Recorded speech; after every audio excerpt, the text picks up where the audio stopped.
Hi guys, welcome to Sakshi story world. Ragini ఈరోజు రాత్రికి మీ ఇద్దరిని ఈ ఇంట్లో నుంచి వెళ్ళగొడతాను అని అంటుంది. మధు వసు గారితో మాట్లాడి అక్కడ ఉండలేక తన గదిలోకి వెళ్తుంది. అభి వెళ్తున్న మధు వైపు చూస్తాడు.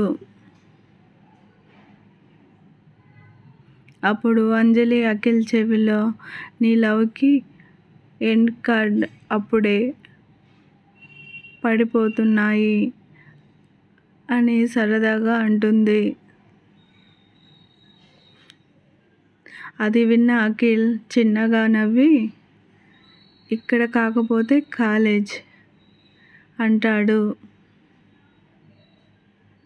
అంజలి సరే చూద్దాంలే అని అంటుంది.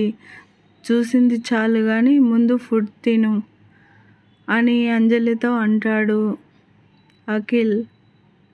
అంజలి మాత్రం పాపం అఖిల్ అన్నయ్య అని అనుకుంటుంది. మధు తీసుకున్న నిర్ణయానికి అందరూ ఏమీ చెప్పలేకపోతారు. ఎందుకంటే వాళ్ళ నాన్నగారు కూడా దానికి ఒప్పుకున్నారు అని చెప్పడం వల్ల. దాంతో వారెవరూ ఏమీ మాట్లాడలేక ఊరుకుంటారు. రాగిని విజయేంద్ర వర్మ గారి దగ్గరికి వెళ్ళి అన్నయ్య ఏమంటావు అని అడుగుతుంది. అప్పుడు విజయేంద్ర వర్మ గారు చూస్తూ ఉంటే రాగిని అదే అన్నయ్య సంధ్య అభి పెళ్ళి గురించి అని చెప్తుంది. విజయేంద్ర వర్మ గారు మాట్లాడుతూ అది అభి జీవితం రాగిని, నువ్వు నేను చెప్పకూడదు.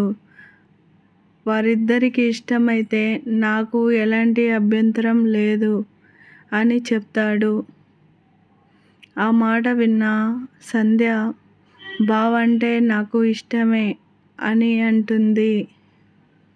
ఆ మాట విన్న రాగిని అభి అభిప్రాయం చెప్పమని అడుగుతుంది. అభి నాకు సంధ్యను పెళ్లి చేసుకోవాలనే ఉద్దేశం అస్సలు లేదు. మీకు మీ కూతుర్లకు పెళ్లి చేయాలని ఉంటే మంచి సంబంధాలు చూడండి.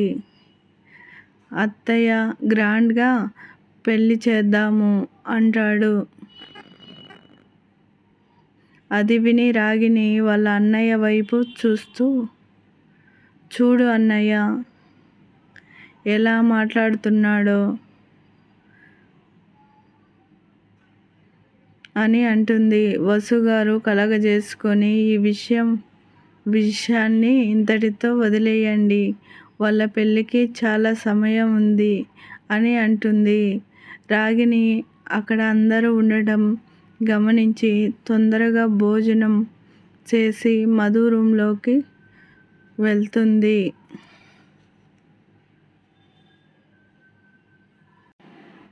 మధు రాగిణిని చూసి లేచి నిలబడుతుంది. రాగిణి మధు దగ్గరకు వెళ్ళి మధు జుట్టు పట్టుకొని నీకు ఏమని చెప్పాను, నువ్వు వాళ్ళకు ఏమి చెప్పావు అని అడుగుతుంది.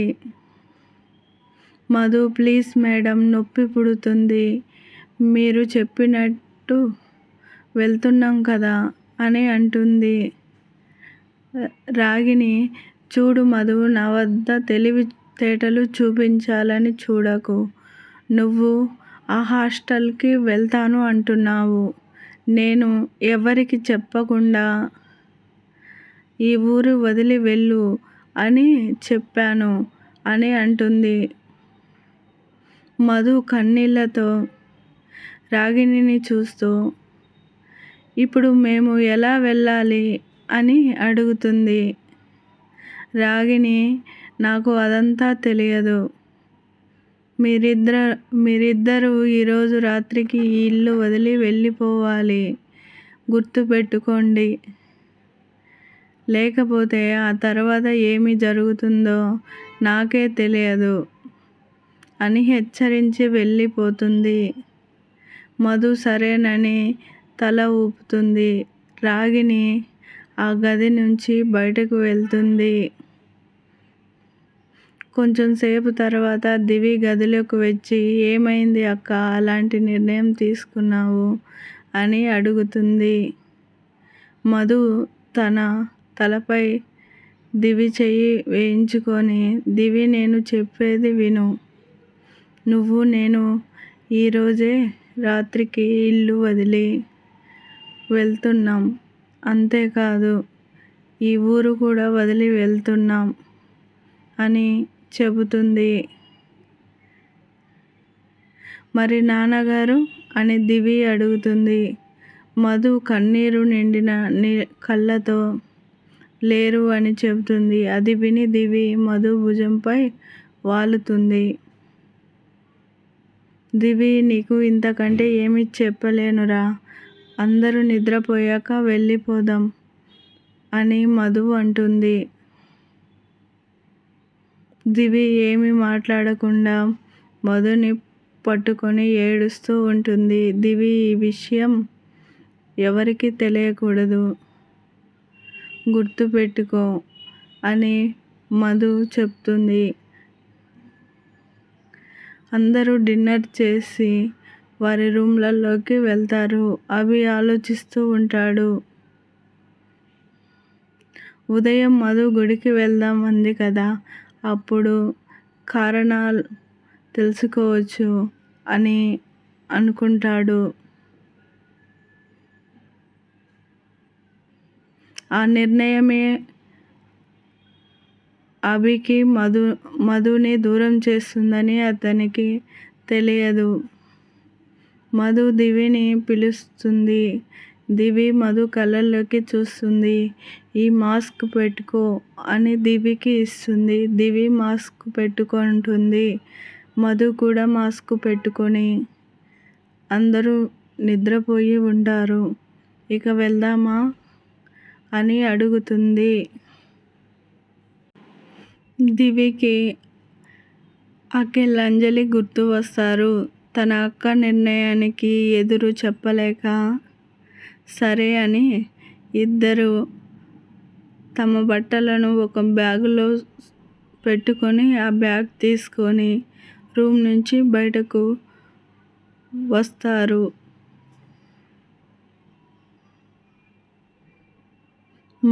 మధుకి అభి తనతో ప్రేమగా ఉండడం గుర్తుకు వచ్చి నన్ను క్షమించండి అభి గారు అని అనుకుంటూ దివి చేతిని పట్టుకొని ఇంటి నుంచి బయటకు వెళ్తారు.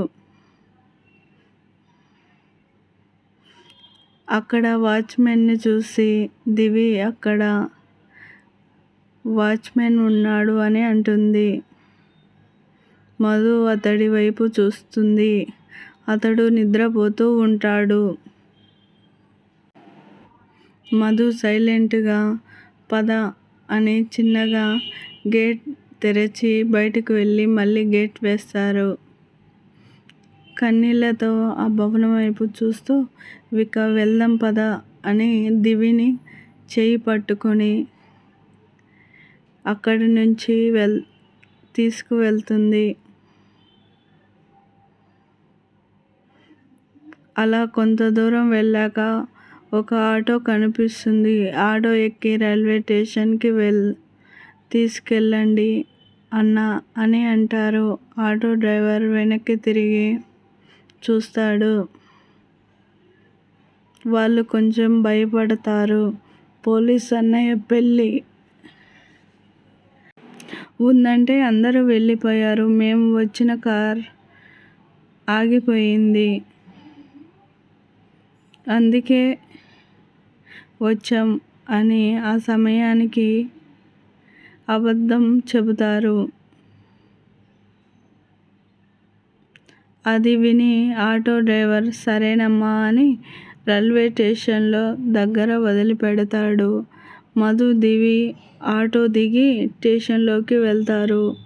అక్కడ అంతా జనాలు ఉంటారు. వారిని చూసి మధు, దివి భయపడుతుండగా ఒక వ్యక్తి మధు ఫోటో పట్టుకొని ఈ అమ్మాయి నీకు తెలుసా అని అడుగుతుంటాడు. అది చూసి దివి మధు భయపడుతూ లేదు అని తల ఊపుతారు. అతను వెళ్ళిపోతాడు. వారు భయపడి అప్పుడే చిన్నగా కదులుతున్న ట్రైన్లోకి మధు దివి చేయి పట్టుకొని ఎక్కుతారు. ఉదయం అభికి మెలకువ వస్తుంది.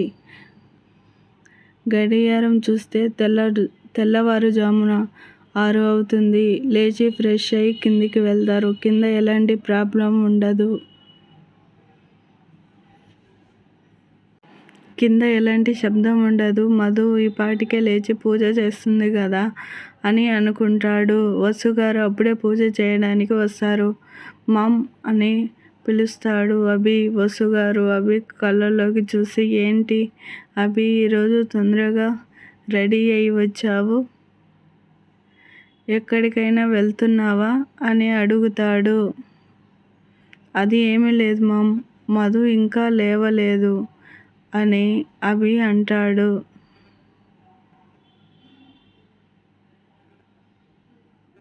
అదే నేను చూస్తున్నాను. ఈ పాటికి పూజ చేసి కాఫీ తెచ్చి ఇచ్చేది. ఏమైందో ఏమో అని వసుగారు అంటారు.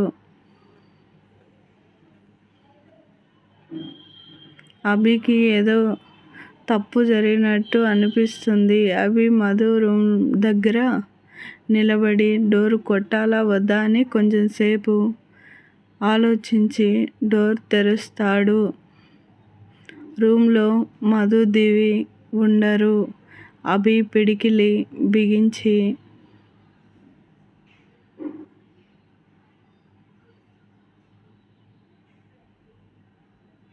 మధు ఎంత పని చేశావు? నువ్వు నాకు దొరకవే, నీ పని చెప్తా అని ఆవేశంగా తన రూమ్కి వెళ్ళి ల్యాప్టాప్ ఓపెన్ చేసి బయటి సీసీటీవీ ఫుటేజ్ గమనిస్తూ ఉంటాడు. మధు బయటికి రావడం, కళ్ళ నీళ్లను తుడుచుకోవడం, దివి చెయ్యి పట్టుకొని తీసుకెళ్ళడం చూస్తాడు. వాచ్మెన్ నిద్రపోవడం చూసి ఎమ్మటే వాచ్మెన్కి ఫోన్ చేసి 2 minutesలో నా ముందు ఉండాలి అని అంటాడు. వాచ్మెన్ వచ్చి నిలబడగా అభి అతని కాలర్ పట్టుకొని నీ డ్యూటీ ఏంటి అని అడుగుతాడు. అతడు భయపడుతూ నిద్రపోకుండా కాపలా ఉండటం అని చెప్తాడు. అయితే ఇది చూడు అని ల్యాప్టాప్ వీడియో చూపిస్తాడు. అతను తల కిందకి దించుకుంటాడు. నువ్వు ఇక్కడే ఉంటే నేను ఏమి చేస్తానో నాకే తెలియదు, వెళ్ళు అని గట్టిగా అరుస్తాడు అభి. అరుపులకు అందరూ వస్తారు.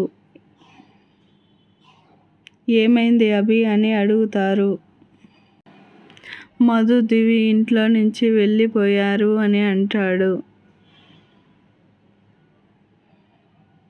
అది విని అఖిల్, అంజలి కంగారుగా విజయేంద్రవర్మ గారు, వసు గారు, జానకమ్మ గారు షాక్ అవుతారు. రాగిని ఎవరు చూడకుండా నవ్వుతూ పర్వాలేదు, నేను చెప్పినట్టు చేశారు అని అనుకుంటుంది. రాగిని ఏమైనా దొంగతనం చేశారేమో చూసుకోండి అని అంటుంది. అభి అత్తయ్య అని గట్టిగా అరచి ఇంకొక మాట నీ నోటి నుంచి వస్తే డాడీకి చెల్లెలు ఉండదు, జాగ్రత్త అని హెచ్చరిస్తాడు. అక్కడి నుంచి వెళ్ళి వికాస్కి కాల్ చేసి మధు దివి గురించి తెలుసుకోమని చెప్తాడు. అభి ఫోన్ విసిరికొట్టి నా నుంచి దూరం కావాలని ఎంత ధైర్యం చేశావు మధు ఒకసారి కనిపించు. ఈ అభి రాక్షసుడు అయితే ఎలా ఉంటాడో నీకు చూపిస్తా అని బాల్కనీలోకి వెళ్ళి సిగరెట్ కాలుస్తూ ఉంటాడు. జానకమ్మ గారు వసుతో ఏమైంది ఆ పిల్లలకు అలా ఇల్లు వదిలి వెళ్ళిపోయారు అని బాధగా అంటారు. వసు గారు నాకు ఏమీ అర్థం కావటం లేదు అత్తయ్య. నైట్ అందరికీ హాస్టల్కి వెళ్తామని చెప్పింది. రాత్రి ఎవరికి చెప్పకుండా వెళ్ళిపోయారు. రాగిణి మాట్లాడుతూ ఎవరినో ప్రేమించి ఉంటారు, అందుకే వెళ్ళిపోయారు. అలాంటి వారి గురించి ఆలోచించడం మాట్లాడడం కూడా అనవసరం అని అంటుంది. అది విని అంజలి అత్తయ్య అలా మాట్లాడకండి, వారు ఎలాంటి వారో నాకు తెలుసు అని అంటుంది. ఇక మీ ఇష్టం అని అక్కడి నుంచి వెళ్ళిపోతుంది రాగిణి. జానకమ్మ గారు, వసు గారు, అంజలి కూడా ఒకరి ముఖాలు ఒకరు చూసుకొని వెళ్ళిపోతారు. 5 సంవత్సరాల తరువాత ఎయిర్పోర్ట్ నుంచి బయటకు వస్తూ కనిపిస్తాడు అభి. వికాస్ అభిని రిసీవ్ చేసుకోవడానికి వస్తాడు. వికాస్ అభిని చూస్తాడు. 6 ప్యాక్ బాడీ, 6.2 హైట్, తెల్లని skin tone, silky hair, trim చేసిన గడ్డం, బ్లాక్ కలర్ సూట్ వేసుకొని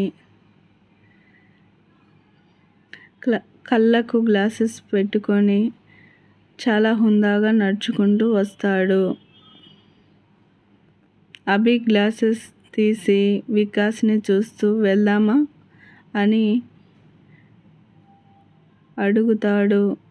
పద అని ఇద్దరు కారులో కూర్చుంటారు. వికాస్ డ్రైవ్ చేస్తూ ఉంటాడు. వికాస్ మాట్లాడుతూ మధు దివి గురించి తెలియదురా అని అంటాడు.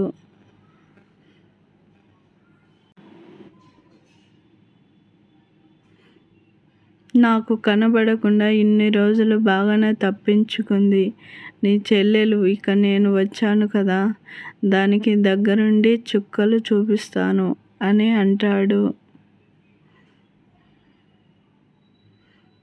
అభి తన మీద కోపంగా ఉన్నావా అని అడుగుతాడు వికాస్. నీ చెల్లెలు చేసిన పనికి కోపం రాకుండా సంతోషం వస్తుందా? అభి గారు నా ప్రాబ్లం ఇది అని చెప్పిందా? అది చెప్పకపోగా ఇల్లు వదిలి వెళ్ళిపోయింది. దాని ధైర్యాన్ని మెచ్చుకోవచ్చు అని అంటాడు అభి. వికాస్ చిన్నగా తనకి ఏమైనా కారణాలు ఉన్నాయేమో అని అంటాడు. వికాస్ తనని వెనకేసుకొని రాకు, మొగుడికి చెప్పుకోలేని కారణాలు ఏమి ఉంటాయి అని అంటాడు అభి. వికాస్ మీ పెళ్ళి గురించి ఇంట్లో చెప్తావా అని అడుగుతాడు. ముందు అది దొరకనివ్వు, తర్వాత మేడం గారికి నా రాక్షస ప్రేమని రుచి చూపించి ఇంట్లో చెప్తాను అని అంటాడు.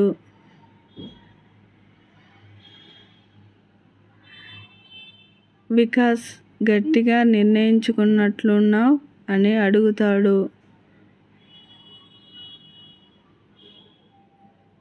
అభి డౌటా అని అంటాడు అభి. నా చెల్లి నీతో ఎలా వేగుతుందో అని మనసులో అనుకుంటాడు.